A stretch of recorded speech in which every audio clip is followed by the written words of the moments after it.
Is the line between politics and religion irretrievably blurred now? You've got godmen who are being appointed ministers of state. You've got a former Mahant who's the chief minister of one of India's largest states. One thing I would like to correct this. I've said this before. I've never seen a god man in my life. I've seen men, I've seen goddamn men. Where did you see a god man? Where did you see a god man? It's a completely media-coined word. It must be taken back and never used again because who is a god man? Who is inventing these words? Just to simply depreciate everything about this culture? There are no god men in this culture. We have been reverential towards certain men because of the contributions they've made to our life. And in this country, we are reverential towards everything. We do this, people do this if they go into the temple.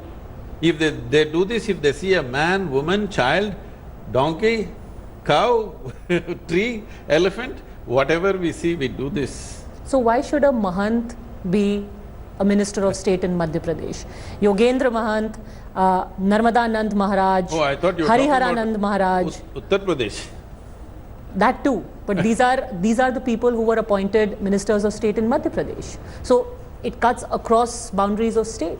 And this is active mixing of the religion and state. I can't say church and state, but religion and state. Just now also I was asked by somebody, why is a yogi becoming a political leader, he's become a chief minister, why is another yogi starting a business somewhere, and why are you going around the world and doing what you're doing? So in your opinion, what is a yogi supposed to do? Always sit cross-legged in a cave? See, this is the image that you got from calendar images, or you watch those television serials. Yogis have always been active in the society. It's just that they're flexible, whatever is needed in those times, they did that. I must tell you this. I was at the economic forum and one professor from Harvard University comes and says, "Oh, you're that amazing tree planter." I said, "No, I am not a tree planter." He said, "No, you planted millions of trees." I said, "Well, I did it, but I'm not a tree planter." I asked, "What do you do then?" I said, "I make people flower." Now, I am planting trees because the damn trees are not there. If people had not removed all the trees, why would I go planting trees? I am just doing what is relevant for today. And it's always been so, yogis did what is relevant for that day. But they didn't enter politics, No. active politics. I'll tell you, Parashuram was a king, he was a yogi also, all right? Active, very active politics. But a ruler and a politician are different. No, I'm saying, see, a yogi means, have you given any special rights to him? A yogi pays taxes. I need a license to drive on the road.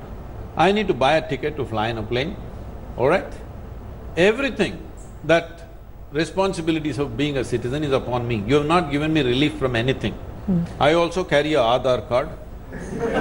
I got a number, okay? All this. But now you're saying I have no rights in this country. What for? I have all the responsibilities, but I have no rights. I can't stand for an election. I'm not going to, ever. That's a different matter. But some yogi wants to stand for an election, it's his right. When a student can stand for an election, when a businessman can stand for an election, when a journalist can stand for an election, well, many journalists have stood for election and they've failed, the yogi has succeeded. Is success the only problem, I'm asking? Both with one yogi who is doing business, another yogi who is in politics, are we complaining about the success or about his being a yogi? The mixing of religion and politics. Why is it religion? Because you stand for a religion, your power is derived from your religion. Is that so? Isn't it? Do you think so? It is. You think my access to people is because of a religious identity? You think so? I don't know, I'm asking you. No, I'm saying all these people, maybe not many of them, but many of us, including me, any part of the world I go, people respond. If it was religious, would they respond? Only in India I'm religious. Everywhere in the world, people see me as a yogi who is relevant to everybody's life. Only in Indian politics, everybody thinks I am belonging to a certain religion. Because in India it's described like that. When certain things happened in Tamil Nadu, an official came for certain inquiry, I said, see, I've never identified myself with any religion. Why are you Okay. putting me in some religious category? He says, your name is Hindu. What am I supposed to do? Am I supposed to change my name into something else? Should I change my name into something which doesn't represent anything in this culture, only then I will be beyond my religious identity? I have never identified myself with any religion. In fact, this is not a culture which was identified with religion because this has always been a land of seekers, not of believers.